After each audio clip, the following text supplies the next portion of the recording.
পৃথিবীতে কোনো কিছুর ঊর্ধ্বে মানুষ না। জীবনে সবই প্রয়োজন। আদতে কিন্তু জীবনের সময়কালটা ৭০ থেকে ৮০, এর বেশি না। মানুষগুলো পৃথিবীতেও কিছু পেল না, যাবার সময় শেষ সম্মানটুকুও তাদেরকে আমরা দিতে পারি না। পৃথিবীটা মানুষের হোক, পৃথিবীটা প্রাণের হোক। নীলপদ্ম, হ্যাঁ, 15ই জানুয়ারি ঢাকা আন্তর্জাতিক চলচ্চিত্র উৎসব চলছে, আমরা সবাই জানি।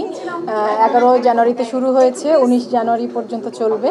আমার সিনেমাটার প্রিমিয়ার হলো, দর্শকরা অনেকে এসেছিলেন, আপনারা অনেকে এসেছিলেন, এবং যারা দেখেছেন তারা অনেকেই তাদের ভালো লাগার কথা জানিয়েছেন। হ্যাঁ, ভীষণ ভালো একটা সময়ের মধ্য দিয়ে যাচ্ছি। আর একটা শো আছে 19 তারিখে নর্থ সাউথ অডিটোরিয়ামে, দেখা যাক সেখানে কেমন প্রতিক্রিয়া পাওয়া যায়। এই তো।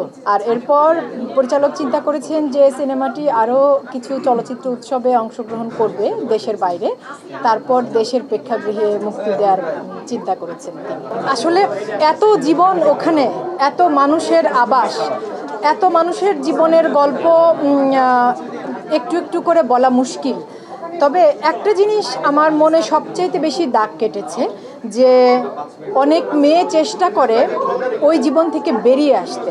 চেষ্টা করে বলতে তারপর তারা অনেকে চায় অন্য কোনো পেশায় বলতে যেমন গার্মেন্টসে বা অন্য কোনো কাজ করে জীবিকা নির্বাহ করার চিন্তা। এই চেষ্টাটা অনেক মেয়ে করে। অনেক মেয়ে আছে যারা প্রেমের সম্পর্ক, বিয়ের বন্ধন, একজন মানুষকে বিশ্বাস করে আবার তার হাত ধরে নতুন করে জীবন সাজাতে চায়। কিন্তু শেষ পর্যন্ত বেশিরভাগের ক্ষেত্রেই আমি এই তথ্যগুলো এই জন্য দিতে পারছি যে আমার পরিচালক কাজ করার আগে তিনি ওদের জীবন নিয়ে অনেকটা গবেষণা করেছেন, সেখান থেকে তিনি এই তথ্যগুলো পেয়েছেন এবং তিনি আমাকে জানিয়েছেন। কিন্তু শেষ পর্যন্ত আসলে সমাজ বা পরিবার বা কর্মক্ষেত্র কোথাও থেকেই ওরা আর সেই সমর্থনটা পায় না। হ্যাঁ, শেষ পর্যন্ত ওদেরকে আবার ওখানেই ফিরে যেতে হয় বেশিরভাগের ক্ষেত্রে। তো একটু যদি আমাদের জীবনে অনেকেই আছি আমরা যে পেশায় কাজ করি, পরবর্তীতে গিয়ে হয়তো আরেকটা নতুন পেশার সাথে যুক্ত হই, তো ওদের ক্ষেত্রেও যদি এইটুকু আমরা ভাবতে পারতাম, সেটাই অনেক হতো।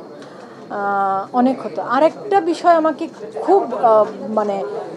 খুবই স্পর্শ করেছে, সেটা হচ্ছে যে ওখানে তো এক এক ধর্ম অনুসারী মানুষ আছে, সবাই তো এক ধর্মের নয়, বিভিন্ন ধর্মাবলম্বী মানুষ আছে। কিন্তু কোনো ধর্ম অনুসারেই ওদের সৎকার, যেটাকে আমরা বলি, বা শেষ বিদায়, মৃত্যুর পরে শেষ বিদায়, সেটা না আমাদের যে ধর্মই আমরা পালন করি না কেন, সেই ধর্ম অনুযায়ী খুব বেশি ঠিক মতো হয় না কোনো মতে একটা বিদায়। আমার মনে হয়েছিল যে মানুষগুলো পৃথিবীতেও কিছু পেল না, যাবার সময় শেষ সম্মানটুকুও তাদেরকে আমরা দিতে পারি না। একটু যদি আমি বলতে চাইছি সমাজ, রাষ্ট্র, তারা যদি আরেকটু সদয় হয়ে চিন্তা করতেন। পৃথিবীতে কোনো কিছুর ঊর্ধ্বে মানুষ না। জীবনে সবই প্রয়োজন। অর্থ, খ্যাতি, কাজ, সব আমরা আসলে কেন করি? জীবনের জন্যই তো।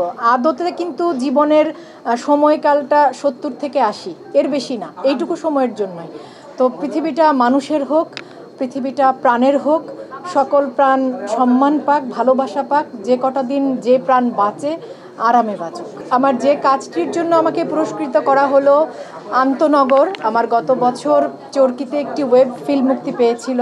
আন্তনগর ওয়েব ফিল্মের পরিচালক গৌতম কৈরি, ধন্যবাদ আমার পরিচালকের প্রতি। আমার সহশিল্পী ছিলেন শ্যামল মওলা এবং জয়রাজ দা, তাদের দুজনের প্রতি ধন্যবাদ। চরকিকে ধন্যবাদ, কারণ আন্তনগর চরকির প্রোডাকশন ছিল, চরকিতে মুক্তিপ্রাপ্ত আমার প্রথম ওয়েব ফিল্ম। ধন্যবাদ আমার পুরো টিমের প্রতি, চরকির প্রতি, আমার সহশিল্পীদের প্রতি।